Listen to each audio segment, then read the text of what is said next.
இயேசுவின் மந்தை ஊழியங்கள் வழங்கும் இன்றைய வேத ஆராய்ச்சி வழங்குபவர் சகோதரர் ஜான் பெஸ்லி.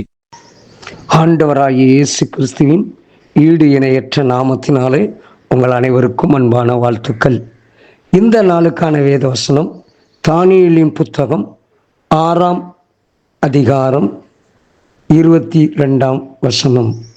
சிங்கங்கள் என்னை சேதப்படுத்தாதபடிக்கு தேவன் தம்முடைய தூதனை அனுப்பி அவைகளின் வாயை கட்டி போட்டார். அதனென்றால் அவருக்கு முன்பாக நான் குற்றமற்றவனாய் காணப்பட்டேன், ராஜாவாகிய உமக்கு முன்பாகவும் நான் நீதிகேடு செய்ததில்லை என்றான். அருமையான கர்த்தருடைய பிள்ளைகளே, கிறிஸ்தவ வாழ்க்கை என்பது குற்றமற்ற ஒரு வாழ்க்கை. நாம் இந்த உலகத்தில் நம்மை குறித்து மற்றவர்கள் சாட்சி சொல்கிறதோடு மாத்திரம் அல்ல, நாம் தேவனுக்கு முன்பதாகவும் உத்தமமுமாய் காணப்பட வேண்டும். தானியேல் தன்னுடைய வாழ்க்கையின் அனுபவமாக அதை சொல்கிறான். ஆம், தானியேலுடைய வாழ்க்கையிலே உயர்ந்த பதவி, உயர்ந்த பணி, அவனுடைய உத்தமத்தின் நிமித்தம் அவன் உயர்த்தப்படுகிறான். அவன் ஆண்டவருக்கு பயந்து நடக்கிறான். அரண்மனை வாழ்க்கையிலும் கொடுத்திருக்கிற அதிகாரத்திலும் உத்தமமாயிருந்தான். ஆகவே அவன் தரியு ராஜாவினுடைய கண்களில் அவனுக்கு தயவும் கிருபையும் கிடைத்திருந்தது. ஆனால் பொறாமை கொண்ட பிரதானிகள், தேசாதிபதிகள் இவனை எப்படியாவது அழிக்க வேண்டும், இவன் அந்நிய நாட்டிலிருந்து அடிமையாக நம்முடைய நாட்டிற்கு வந்தவன், இவன் நம்முடைய நாட்டில் இத்தனை உயர்வான பதவியில் வாழ்வதா என்று அவன் மீது பொறாமை கொண்டு ஒரு தவறான ஒரு சட்டத்தை ஏற்றுகிறார்கள். 30 நாள் வரைக்கும் ராஜாவை வணங்க வேண்டும், எந்த ஒரு தெய்வத்தையும் வணங்கக்கூடாது. ஆனால் தானியேலோ வென்றால் தேவனிடத்தில் உத்தமமாயிருக்கிறவன். அதைத்தான் அவன் சொல்கிறான். அவருக்கு முன்பாக நான் குற்றமற்றவனாக காணப்பட்டேன், ராஜாவாகிய உமக்கு நான் நீதிகேடு செய்ததில்லை. இவர்கள் இயற்றியிருக்கிற சட்டம் பொறாமையினாலும் வஞ்சகத்தினாலும் செய்யப்பட்டவைகள். நமக்கு விரோதமாகவும் பொறாமையினாலும் வஞ்சகத்தினாலும் மனிதர்களால் விரிக்கப்படுகிற வலைகள் அழிந்துவிடும், அது நிலைத்து நிற்காது.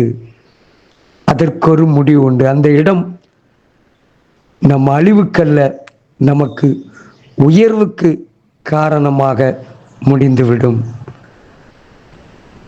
சட்டம் ஏற்றப்பட்டிருக்கிறது.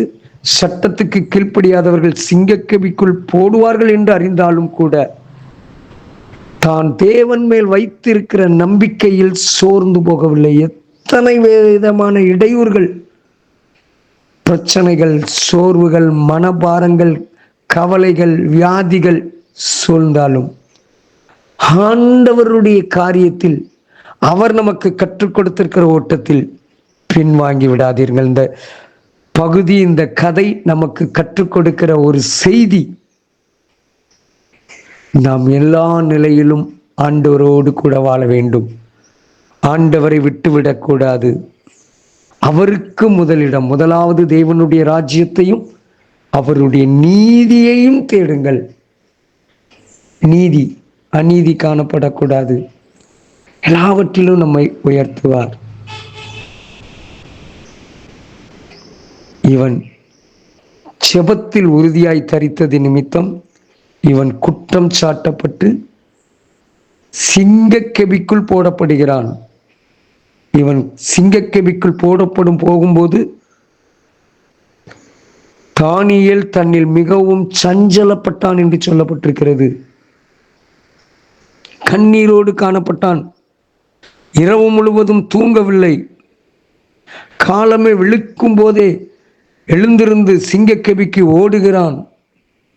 எத்தனை ஒரு அன்பு, எத்தனை ஒரு நம்பிக்கை அந்த மனிதன் மேல். இந்த கால வேளையிலே நாம் யோசிப்போம். நம்மை சுற்றி இருக்கிறவர்களுக்கு மத்தியிலே நாம் நம்பிக்கை உள்ளவர்களாய் காணப்படுவோம். நாம் ஆராதிக்கிற தேவனிடத்திலும் நம்பிக்கை உள்ளவர்களாய் உத்தமமாய் காணப்படுவோம். விளைவு, சிங்கங்களின் வாயை கட்டி போட்ட கர்த்தர் நம்முடைய பிரச்சனைகளையும் கண்ணீரையும் கட்டி போடுவார். ஏற்ற நேரத்திலே உயர்த்துவார், ஏற்ற நேரத்திலே கனப்படுத்துவார். சோர்ந்து போகாதீருங்கள். ஜெபிப்போமா? அன்பின் தகப்பனே,